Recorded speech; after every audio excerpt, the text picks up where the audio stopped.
ছাত্ররা আপনার চেয়ারে বসেছে, তাদের ডেকে না বক্তৃতা দিলেন সামনে রেখে, মেলা ইমোশনাল বক্তৃতা দিলেন আর কি। কিন্তু এই যে ছেলেগুলা চোখ হারায় আপনার সাথে এসে দেখা করতে চায়, দেখা করতে পারে না কেন? দেখা করেন না ওদের সাথে?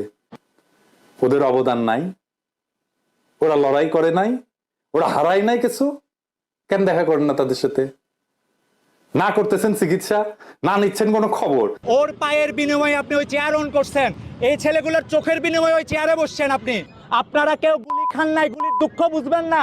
ঢাকা মেডিকেল নেওয়ার পরে আমাকে অপারেশন করলো, পরের দিনেই অপারেশন করে 3টা গুলি বের করলো।